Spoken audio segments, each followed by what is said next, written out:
కొంచెం దిగి కిందికి రండి, మీ ప్లాట్ల నుంచి వైఫై సిగ్నల్ తగ్గుతూ వస్తుంది. అలాగే కొంచెం దూరం వెళ్ళగానే ఆ సిగ్నల్ పూర్తిగా కట్ అవుతుంది. అలాగే ఇప్పుడు అగ్నోత్ర ఏదైతే మనం నిర్వహించామో సాయంకాలం రేపు ఉదయం వరకు ఒక 70 మీటర్స్ టు 90 మీటర్స్ వరకు ఒక కవచం లాగా ఏర్పడి ఎటువంటి నెగిటివ్ ఎనర్జీ రానియకుండా రేపు ఉదయం వరకు మనకు రక్షణ ఇవ్వడం జరుగుతుంది అనమాట. ఒక లేయర్ ఏర్పడుతుంది, మనకు రక్షణ కవచం అంటారు దాన్ని. ఏదైతే రేపు మార్నింగ్ అంటే సూర్యుడు ఉదయించినప్పుడు చేసే కార్యక్రమం ఏదైతే ఇందాక ఉందో మనం చేశామో 5 నిమిషాల ముందు వెలిగించుకొని మంత్ర ఉచ్చారణ వేరుంటుంది, అదొకసారి చెప్తాను. ఇప్పుడు మార్నింగ్ ఏదైతే మనము ఆవుతులు 2 ఆవుతులు ఇస్తామో మొదటి మంత్రం సూర్యాయ స్వాహ సూర్యాయ ఇదం నమః అని మొదటి భాగము మండే జ్వాలలో ఇయ్యాలి. అలాగే రెండో భాగం ప్రజాపతయే స్వాహ ప్రజాపతయే ఇదం నమః ఇలా రెండో భాగం మండే జ్వాలలో. అంటే సూర్యుడు ఎప్పుడైతే ఉదయిస్తాడో ఆ సమయానికి రెండు మనము స్వాహాలు ఇచ్చిన తర్వాత ఏదైతే ఈ స్వాహాలు ఇచ్చిన తర్వాత వెలువడే వాయువు ఏదైతే ఉందో ఇప్పుడు మన వాడుక భాషలో ఇక్కడ నిండిపోయింది అంటాం. ఏం నిండిపోయింది? పొగ నిండిపోయింది. ఈ పొగ ద్వారా మనం ఏదైతే దాని నుంచి వెలువడే వాయువు ఏదైతే ఉందో దాని నుంచి వెలువడే వాయువు మనం పీల్చుకోవడం ద్వారా మన బ్లడ్ లో సర్క్యులేషన్ చాలా బాగుంటుంది. లైవ్ లో డాక్టర్లు కూడా చెక్ చేసుకోవడం జరిగింది, సైంటిఫిక్ పరంగా ఇది ప్రూఫ్ చేయడం జరిగింది.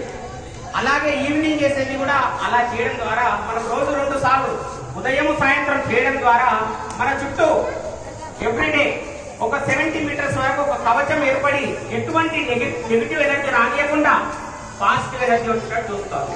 దీనికి ఎలా తెలుస్తుందంటే మనకు ఒక 3 సంవత్సరాలు వెనక్కి వెళ్తే ప్రపంచానికి ప్రకృతి ఒక హెచ్చరిక చేసింది. ఏంటి? నువ్వు నీ ఇంటి నుంచి కాళ్ళు బయటికి పెడితే నీ ప్రాణానికి హాని జరుగుతుందని చెప్పింది. అదే కరోనా, దాని పేరే కరోనా. ప్రతి ఒక్కరు అప్పుడు ఇంట్లో ఉండి ఇమ్యూనిటీ పవర్ పెంచుకోవాలని చెప్పేసి ఏవేవో చేశారు. అనే ఉన్న బలంగా ఇస్తే ఇమ్యూనిటీ పవర్ పెరుగుతాయి ఎవరికైనా. మనం ఒక చిన్న టాబ్లెట్ వేస్తే డైజెషన్ కావడానికి మినిమం 3 to 4 అవర్స్ కావాలి. అలాగే మన ఇంతటి బాడీని ఇమ్యూనిటీ పవర్ కావాలంటే మనకెంతటి శక్తి కావాలి. సో మనం తినే దాంట్లో ఎటువంటి మసాలా దాంట్లో ఇమ్యూనిటీ పవర్ ఉండదండి. మనం పీల్చుకునే వాయువులో చక్కటి వాయువు ఉంటే కనుక మనకు ఆరోగ్యం బాగుంటుంది. ఏదైనా కంపెనీ ఫ్యాక్టరీస్ సైడ్కి వెళ్ళండి మీరు, మనం ఎక్కువ సమయం క్షణాలు కూడా ఉండలేము అక్కడ. ఎందుకు? అక్కడ విషవాయువు ఏర్పడుతుంది. సో ఈ అగ్నోత్రాన్ని ఏదైతే ఆచరిస్తామో వాళ్ళు ఆ చోటకు వెళ్ళినా కూడా ఎటువంటి హాని జరగకుండా మనం నిత్యం కాపాడటం జరుగుతుంది అనమాట. ఇది సాయంకాలం ఉదయం చేయడం ద్వారా మన ఇంట్లో సుఖము శాంతి సమృద్ధి. అంటే మీకు క్వశ్చన్ రావచ్చు ఇప్పుడు, అంటే ఈ రోజుల్లో సుఖం శాంతి లేమా అని. ప్రతి ఒక్కరింట్లో సుఖము శాంతి ఉంది.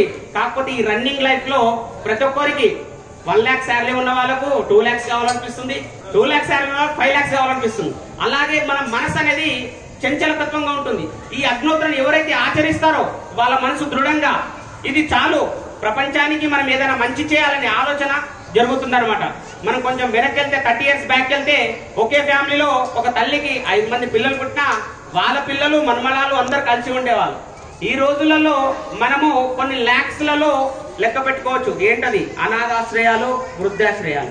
అంటే పిల్లల లోపల మనసు ఎంత చేంజెస్ అయిపోయింది అంటే మనం ఉండే విధానం, మనం తినే ఫుడ్ బట్టి వాళ్ళ మనస్తత్వం అలా చేంజ్ అయింది. సో అగ్నోత్ర ఎక్కడైతే జరుగుతుందో వాళ్ళ మనసు ఎటువంటి చలించకుండా దృఢంగా ఉండి ఎటువంటి మంచి కార్యక్రమాలు ఉన్నాయో జరుగుతుందన్నమాట.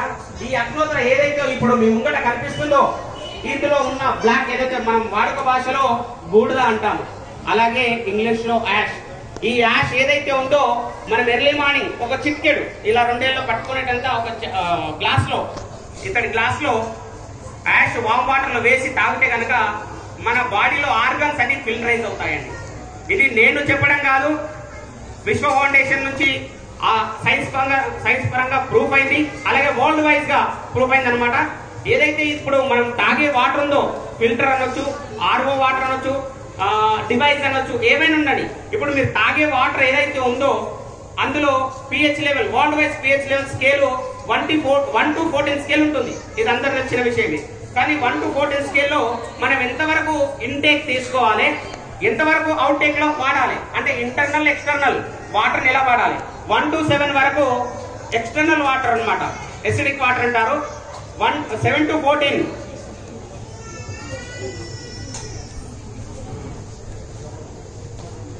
7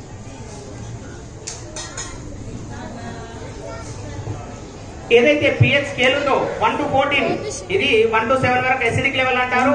7 to 14 పిహెచ్ ఆల్కలైన్ లెవెల్ అంటారు.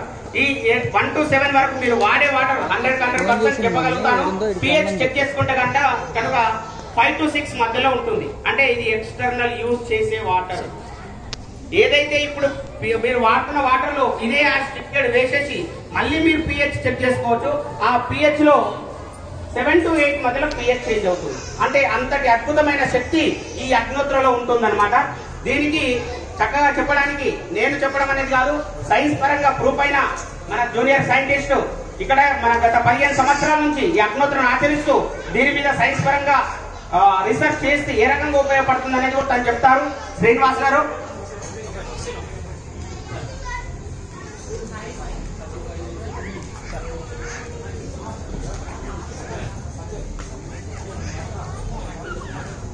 ఇటు మంచి కార్యక్రమం మన శిల్పా ప్యారడైజ్ కాలనీలో జరుపుకుంటున్నాం కాబట్టి ఇటు కార్యక్రమానికి పిల్లలు ఫ్యామిలీతో అందరూ అటెండ్ అయ్యి ఇలాంటి కార్యక్రమాలు అటెండ్ అయితే మంచి జరుగుతుంది.